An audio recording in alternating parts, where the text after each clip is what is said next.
सुप्रभात प्यारे बच्चों। उम्मीद रखती हूँ आप सब बहुत अच्छे होंगे। तो मैं शिवानी भाटी आपके सामने प्रस्तुत हो गई हूँ हिंदी की सरलतम व्याकरण के साथ, जिसका कि आपको सबको इंतज़ार था। तो आज हम जिस विषय में जानकारी प्राप्त करेंगे वो जो विषय है वो है हिंदी की फर्स्ट जो अभ्यास कराया जाता है। जब हम कक्षाओं में प्रवेश लेते हैं तब हमें सर्वप्रथम वर्णमाला का बोध कराया जाता है। तो आज हम उसी से संबंधित एक अध्याय के बारे में जानकारी प्राप्त करेंगे, क्योंकि हिंदी में जिस प्रकार से सारे अध्याय बहुत इम्पोर्टेंट है, उसी प्रकार से सबसे ज़्यादा इम्पोर्टेंट होता है सर्वप्रथम वर्णों का बोध होना और वर्णों को किस प्रकार से कहाँ इस्तेमाल किया जाता है। तो आज का हमारा पहला जो अध्याय है वो है वर्ण विचार। तो आप सभी हेडिंग लगाएंगे वर्ण विचार। क्या है आज का हमारा अध्याय?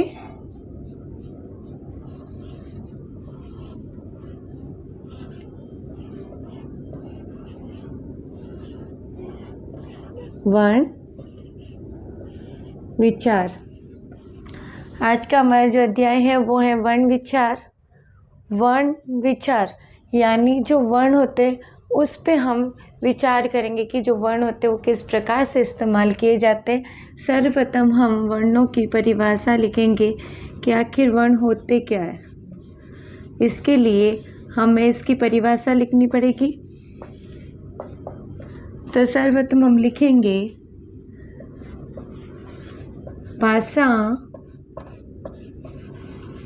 भाषा की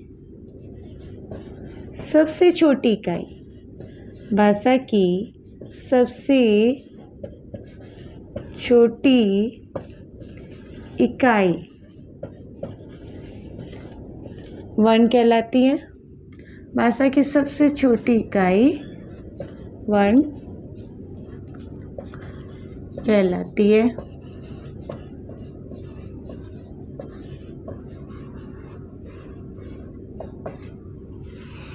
तो वर्ण किससे कहते हैं? भाषा की सबसे छोटी इकाई वर्ण कहलाती है।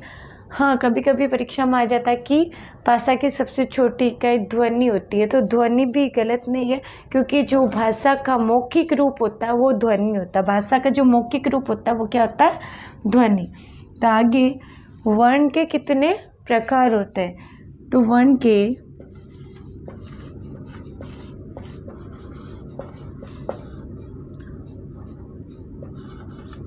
प्रकार या भेद बोल सकते हैं आप। वर्ण के जो भेद होते हैं वो कितने होते हैं? दो होते हैं। वर्ण के भेद कितने होते हैं? दो होते हैं। पहला स्वर और दूसरा होता है व्यंजन, जिसके बारे में हम जब वर्णमाला पढ़ते हैं तो स्वर और व्यंजन को एक साथ में लिखवाया जाता है। लेकिन हम अब स्वर और व्यंजन को अलग अलग रूप में पढ़ेंगे कि स्वरों का कहाँ इस्तेमाल किया जाता है और व्यंजनों का कहाँ और कैसे। तो स्वर क्या होते हैं? स्वर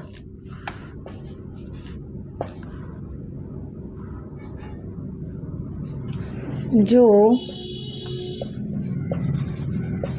बिना किसी सहायता के बोले जाते हैं। जो बिना किसी की सहायता के बोले जाते हैं वो क्या कहलाते हैं? हमारे स्वर कहलाते हैं। हिंदी में स्वरों की संख्या कितनी होती है? तो हिंदी में स्वरों की संख्या 11 होती है। तो स्वरों की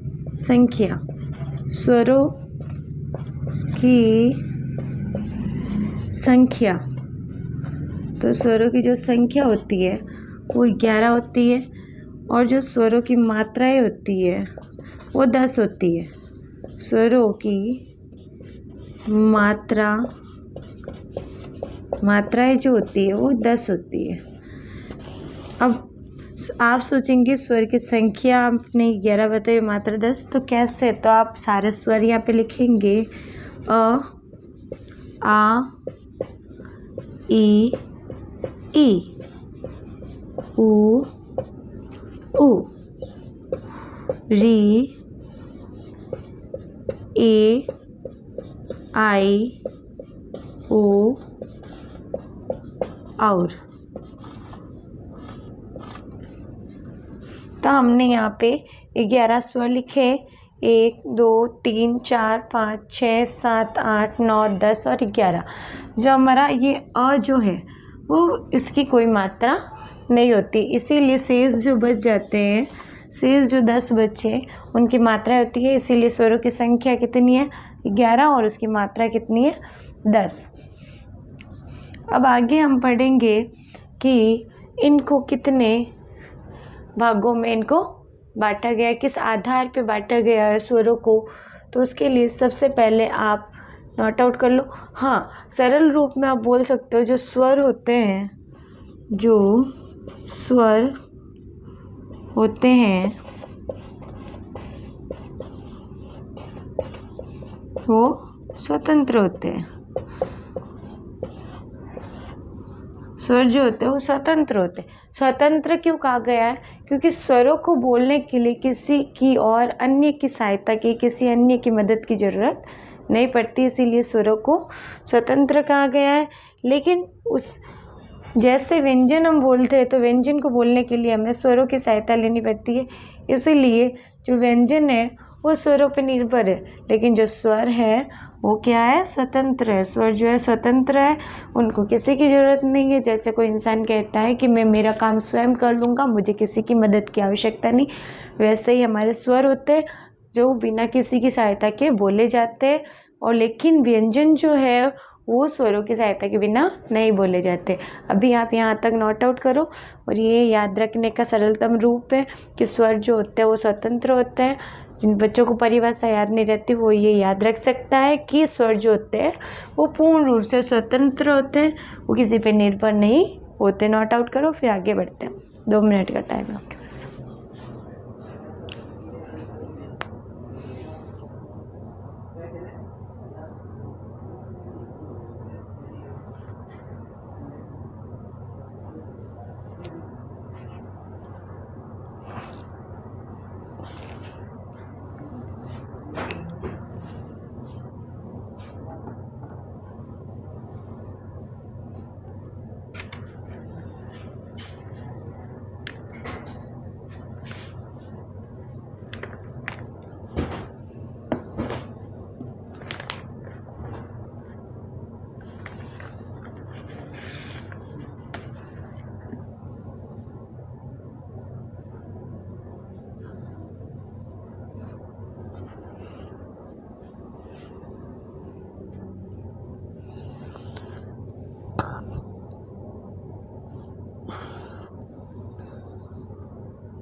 आई होप आप सबने नोट आउट कर लिया होगा। आगे हम बढ़ेंगे स्वरों का विभाजन। स्वरों का विभाजन किस किस रूप में और किस प्रकार से हुआ है वो पढ़ेंगे हम।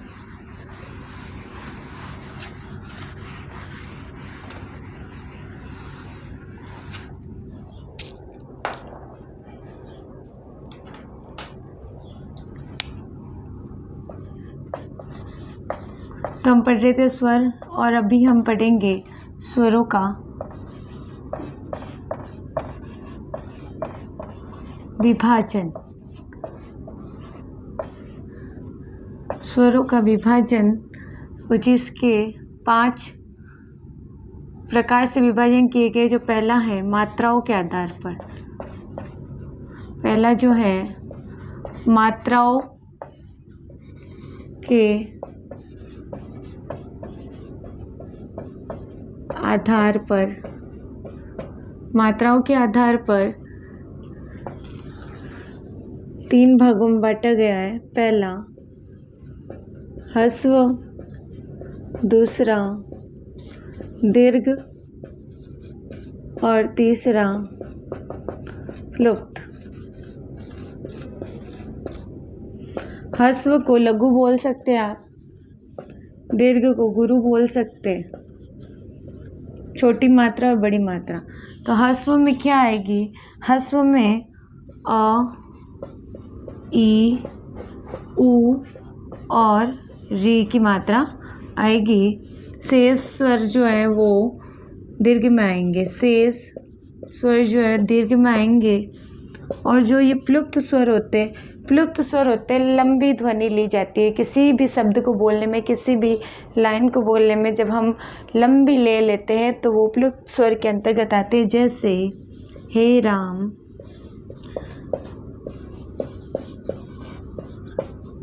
ए मोना,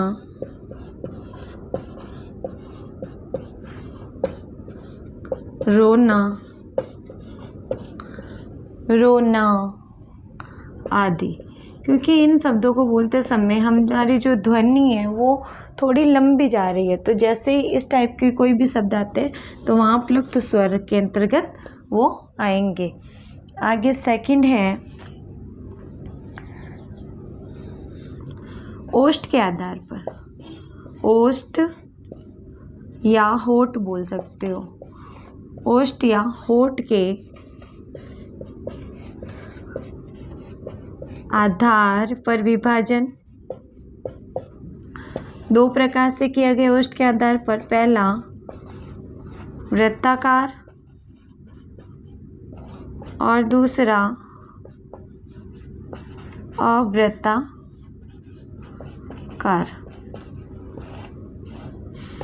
अब वृत्ताकार के अंतर्गत आएगा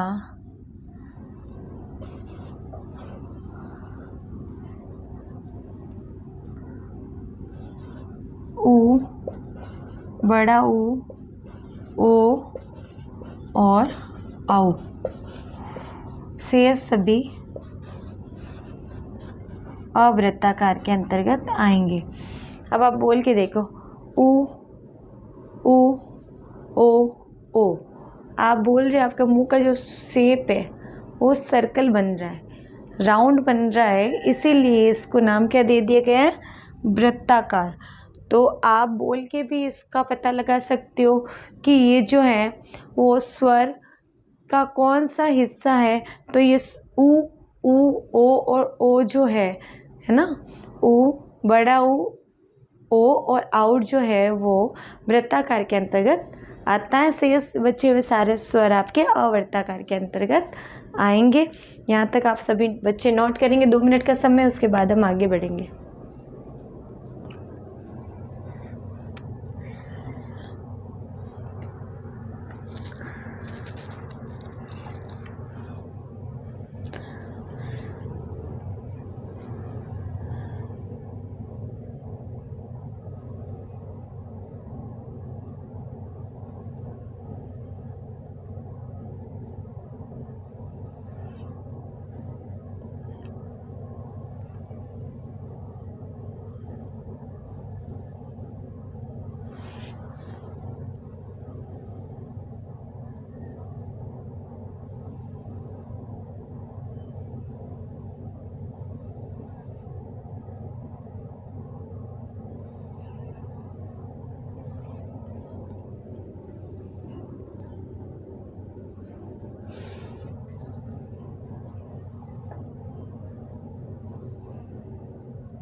आई होप आपने सबने नोट आउट कर लिया होगा, क्योंकि लिखने के साथ साथ में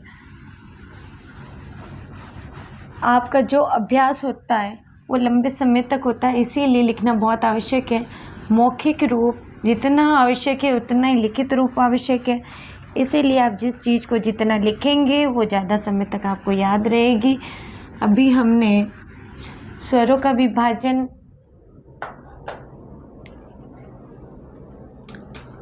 स्वरों का जो विभाजन होता है उसके बारे में हम पढ़ रहे हैं। स्वरों का विभाजन, जिसके हमने दो रूप पढ़ लिया है। पहला पढ़ा था हमने मात्रा के आधार पर,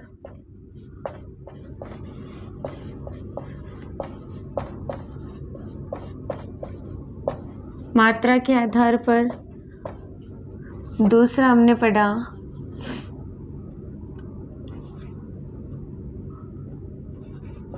औसत के आधार पर।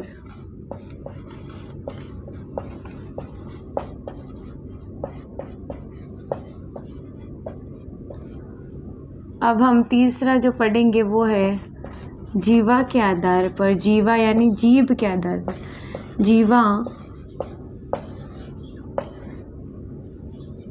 जीवा के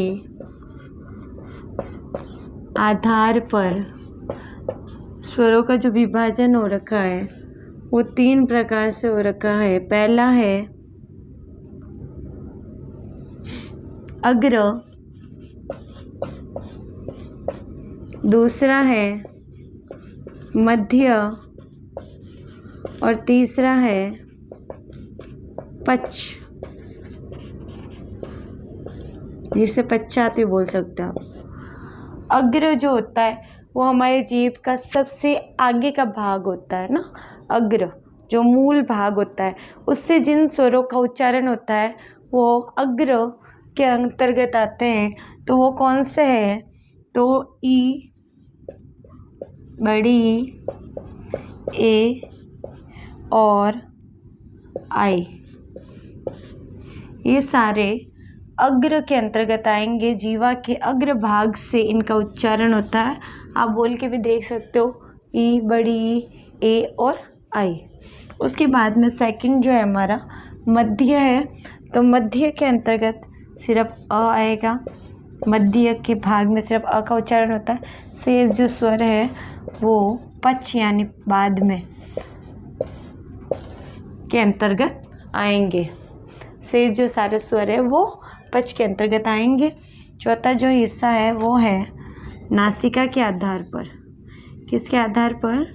नासिका यानी नाक के आधार पर, नाक से बोले जाने वाले। नासिका के आधार पर स्वरों का विभाजन दो भागों में किया गया है। पहला अनुनासिक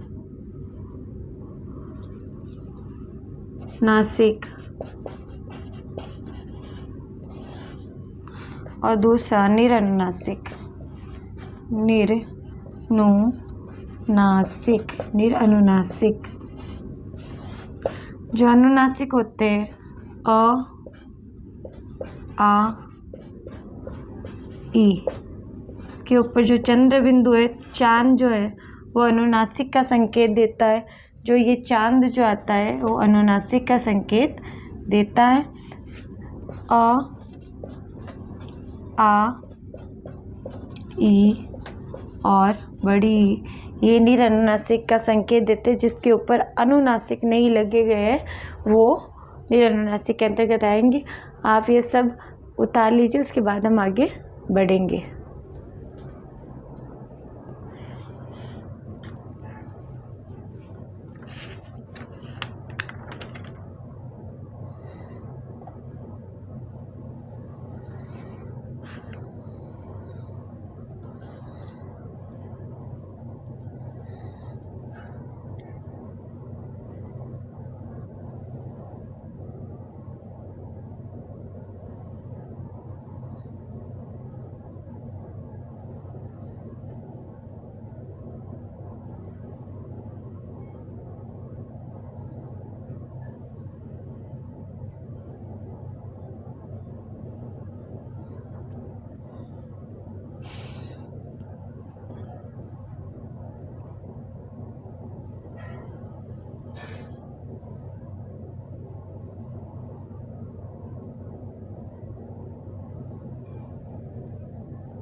आई होप आपने उतार लिया होगा।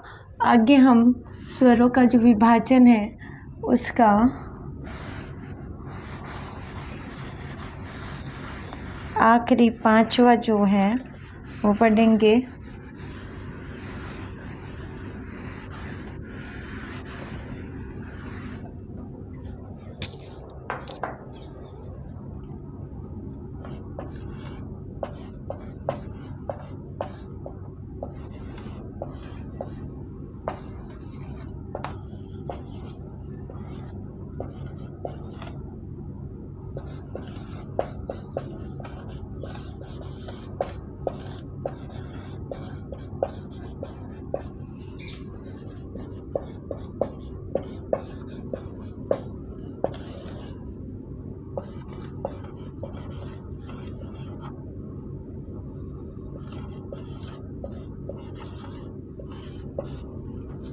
अभी तक हमने स्वरों का विभाजन 4 रूपों में किया। पहला मात्रा के आधार पर, दूसरा ओष्ठ के आधार पर, तीसरा जीवा के आधार पर, चौथा नासिका के आधार पर। अब हम उसका 5वां आखिरी जो भेद है वो पढ़ेंगे। 5वां जो है उसको हम कह सकते हैं मुंह के खुलने के आधार पर। मुंह के खुलने के आधार पर स्वरों का विभाजन 4 रूपों में किया गया है। पहला सवृत, सवृत, दूसरा अर्धसवृत,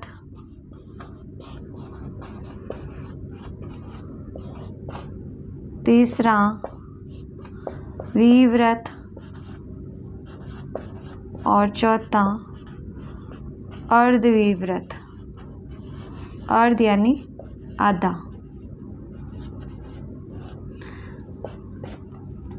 तो सवृत के अंतर्गत आएगा ई, बड़ी ई, ऊ और आपका री। अर्धसवृत के अंतर्गत ए और ओ आएंगे और जो विवृत होता है उसके अंतर्गत सिर्फ आ आएगा और जो अर्धविवृत होता है उसके अंतर्गत बचे हुए सारे जो शेष स्वर है अ, आई, और,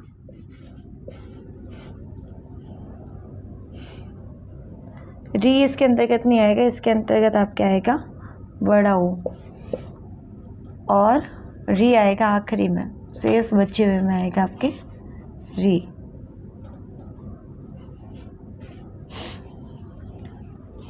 तो मुंह के खुलने के आधार पर आपके स्वरों का विभाजन 4 रूपों में हुआ है। सवृत, अर्धसवृत, विवृत, अर्धविवृत।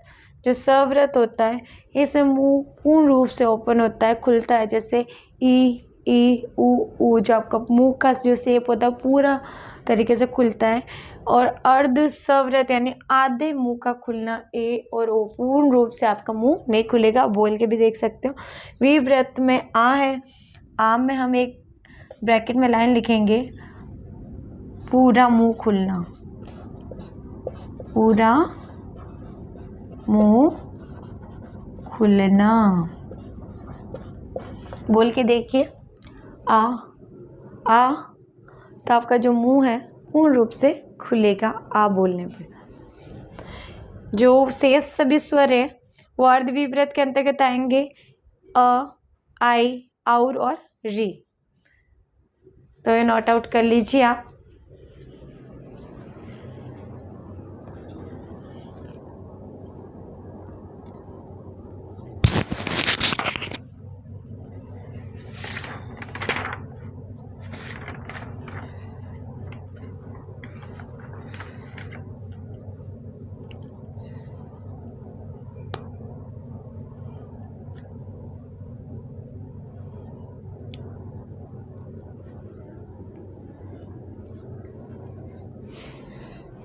प्यारे बच्चों, आई होप आप सब ने ये नोट आउट कर लिया होगा।